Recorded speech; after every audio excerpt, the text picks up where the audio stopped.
Hello everyone, welcome back to the Great Book of Grudges. My name is Nathan, and today we're going to talk about halflings. Yeah, I know. You see, earlier this afternoon, Games Workshop made an announcement on Warhammer Community that we're getting a new star player for the halfling team in Blood Bowl. And this is the first time that we're seeing halflings in a long time. We've had a halfling team released in 2019, that's correct.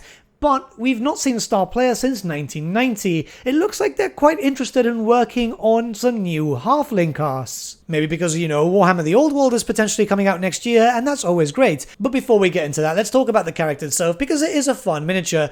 His name is Rumbelow Sheepskin, and he rides atop of a ram who wears a rather nice-looking helmet. The character looks absolutely awesome, and I know a lot of people don't like it. I've seen some comments online, but this is Blood Bowl, and they're supposed to be silly, and their halflings are even sillier. So yeah, this works out really, really well. Rule-wise, the character's quite decent using Ram here. Once per game, when an opposition player is knocked down as the result of a block action performed by Rumbelow, you may apply an additional +1 modifier to either the armor roll or injury roll. This modifier may be applied after the roll has been made. That's actually pretty good. So yeah, the character's great. I'm looking forward to this. He'll look very nice with my old halfling team, that's for sure. But I do have a few theories as to why we're getting some new halflings, especially now. It's only one character, but it is curious that we're getting a new halfling model, possibly setting a new standard for casts when we're getting closer and closer to Warhammer The Old World, where, funny enough, the halflings do become fairly active given some circumstances around that time.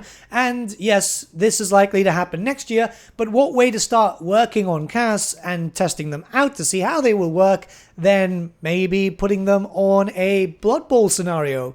Not the same model, but more or less the same format and size. The Moot during that time established itself as a neutral territory due to the fact that they didn't want to take part in the war, and yeah, that makes sense. Though that neutrality was actually taken away from them during the Vampire Wars, where it was decided that if the Empire is at risk, then so is the Moot, and the Moot needs to fight too. Since they are resistant to vampirism, this brought a little change, not a lot mind you, as the vampires were still pretty much winning this war, but it meant that they had to be more active. There's a few things here and there, and I'll have to do a proper halfling video eventually, but it makes me think the halflings were quite active during the Old World setting, and that looks like it could be a possibility here. A halfling army like we used to have in the form of a supplement. That might be quite interesting. It would be a pretty memey army, but loads of people would play that, and then that could eventually move on to Warhammer 3 in the form of DLC. You never know. Maybe I'm reaching for the stars here, but it kind of makes me think that, because halflings is something that Games Workshop are aware people meme about a lot.